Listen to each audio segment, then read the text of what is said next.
কত বড় সাহস দেখায়। আর রাস্তা দিয়ে আমরা হেঁটে গেলেও বয়ফ্রেন্ড গার্লফ্রেন্ড এসে আমাদেরকে সালাম দেয়, হুজুর আমাদের জন্য একটু দোয়া করেন। যারা অবিবাহিত যুবক যুবতী আছো, এই লেকচার তোমরা যারা শুনছো, তোমাদের মধ্যে কেউ যদি জেনা করে থাকো, অবিবাহিতর কথা বলছি, তোমাদের কাঁধের মধ্যে এখন 100 বেত্রাঘাতের শাস্তি ঝুলে আছে। সূরা নূরের 1 থেকে 3 নম্বর আয়াত পড়ে দেখবে, অবিবাহিত যুবক যুবতী যদি জেনা করে তাদের শাস্তি হচ্ছে 100 বেত্রাঘাত, তাও জনসমক্ষে, এবং এক বছরের জন্য নির্বাসন। এই বিধানগুলো যদি পৃথিবীর কোনো দেশেও না থাকে, আসমানে আছে। মরার সাথে সাথেই এই বিধান কার্যকর হবে ইনশাআল্লাহ। বাঁচার বুদ্ধি কি? একটাই উপায় আছে। এই লেকচার কানে চলে গেছে, অনতিবিলম্বে ওযু করবে। ওযু করে খালেস ভাবে রাতের শেষ রাতে জায়নামাজ বিছাবে।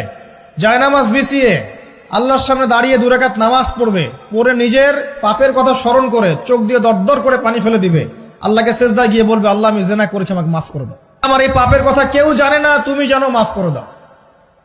এই মাফ নেওয়ার পরে আবার ওই যার সাথে করেছেন ওর সাথে আবার লিঙ্ক আপ করার চেষ্টা করেন না। আসো আমরা জেনা করেছিলাম, আসো বিয়ে করে নেই, এটা সলিউশন না।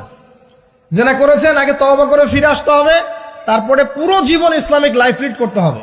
আল্লাহ যদি দেখেন যে হ্যাঁ আপনি ঠিকঠাক তওবা করে আল্লাহর পথে চলছেন, আল্লাহ তখন আপনাকে নেককার স্ত্রী দিবে ইনশাআল্লাহ। এই এই এই একমাত্র রাস্তা যুবকদের জন্য এবং যুবতীদের জন্যও। যুবকরা না হলে পার পেয়ে যেতে পারে, কারণ একটা কথা সমাজে প্রচলিত আছে না, যে ছেলে মানুষের ইজ্জত তো সহজে যায় না, গোপন হয়ে গেছে, কেউ জানে না, আল্লাহ মাফ করে দিয়েছেন, সে হয়তো পার পেয়ে গেল। কিন্তু এই যে মেয়ে, তুমি যে 8-10টা ছেলের সাথে জেনা করেছো, তোমার ইজ্জতের কি হবে?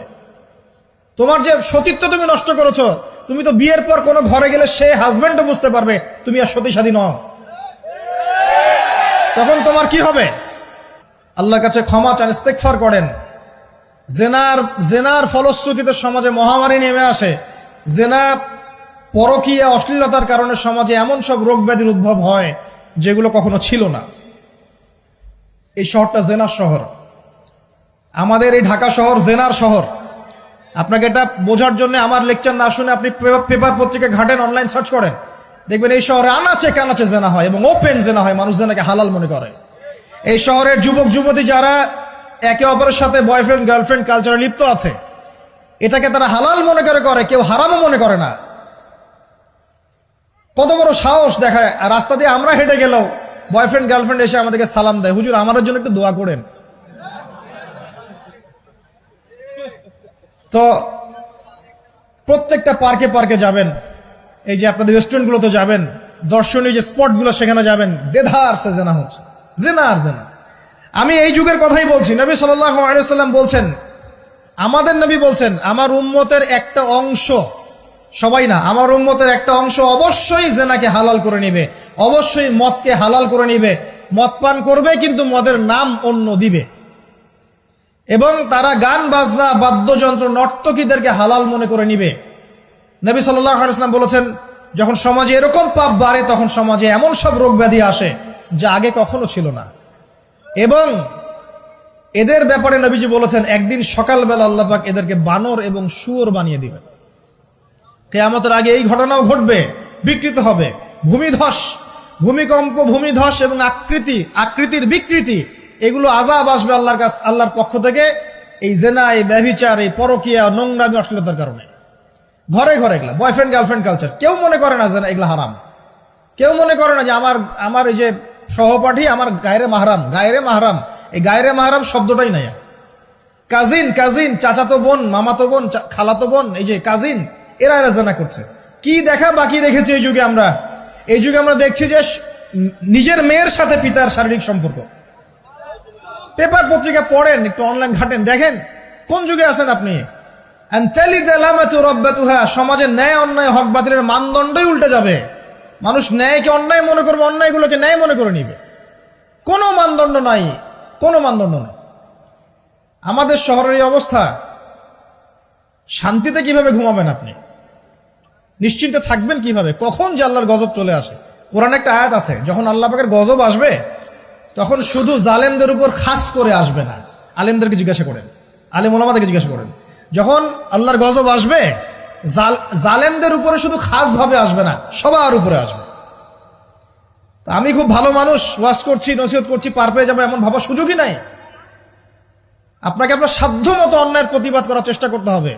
লা তা'মুরুন্না বিল মা'রুফ, নবীজি বলছেন অবশ্যই তোমরা সৎ কাজের আদেশ করো। ওয়ালা তানহাউন্না আনিল মুনকার, অবশ্যই অসৎ কাজে নিষেধ করো। আও লা ইউশিকান্নাল্লাহু আন ইয়াবআসা আলাইকুম ইকাবাম মিন, অন্যথায় আমি আশঙ্কা করি তোমাদের উপর আল্লাহর পক্ষ থেকে বিশাল গজব আসবে। সুম্মা তাদউনাহু, এরপর তোমরা সবাই আল্লাহর কাছে দোয়া করবে, আল্লাহ গজব সরিয়ে দাও, সরিয়ে দাও। লা ইউস্তাজাবু দুআকুম, তোমাদের দোয়া কবুল করা হবে না। নবী সাল্লাল্লাহু আলাইহি ওয়াসাল্লাম বলেন মান রাআ মিনকুম মুনকারান, তোমাদের মধ্যে যে কেউ হুএভার হি ইজ, যে কেউ যদি কোনো মুনকার, নোংরা গর্হিত কোনো কাজ দেখে, তাহলে যেন ফাল ইউগাইয়ির বিয়াদিহি, তার সামর্থ্য থাকলে হাত দিয়ে যেন ঠেকায়। সামর্থ্য থাকলে হাত দিয়ে যেন ঠেকায়। যাদেরকে আল্লাহ পাক হাত দিয়ে ঠেকানোর ক্ষমতা দিয়েছেন তাদেরকে আল্লাহ পাক জিজ্ঞাসাবাদ করবেন, কেন ঠেকালে না তুমি? জেনার লাইসেন্স দিলে কেন? মদের লাইসেন্স দিচ্ছে কেন? ঠেকালে না কেন তুমি? অন্যায় কাজকে ঠেকালে না কেন? যদি তুমি না পারো, আইল্লাম ইয়াস্তাতি, যদি সে না পারে, তাহলে ফাল ইউগাইয়ির বিলিসানি, তাহলে যেন মুখ দিয়ে সেটা প্রতিবাদ করে। এই যে মুখ দিয়ে প্রতিবাদ করার ক্ষমতা আলেম ওলামার আছে, যাদের হাতের ক্ষমতা নেই, মুখের ক্ষমতা আছে। সেটাও যদি না পারো, ওয়াইল্লাম ইয়াস্তাতি, সেটাতেও যদি সে সক্ষম না হয়, ফাবিকলবিহি, তাহলে যেন অন্তর দিয়ে ঘৃণাটা পর্যন্ত করে। ওয়াবিযালিকা আদআফুল ঈমান, এটা হচ্ছে ঈমানের সবচেয়ে নিকৃষ্ট একটা অবস্থা, সর্বনিম্ন অবস্থা। এর নিচে ঈমানের কোনো অবস্থাই নাই। তার মানে অন্যায় দেখে আমাদের যাদের মনে কোনো ফিলিংসই কাজ করছে না, তার মানে আমাদের ঈমান নাই আসলে। সহজ কথা, ঈমানের সেই তেজ নাই আমাদের মধ্যে। আসুন, একটা ব্যাখ্যা এটাও হতে পারে সমাজে ন্যায় অন্যায় হক বাতিলের মানদণ্ড উল্টে যাবে।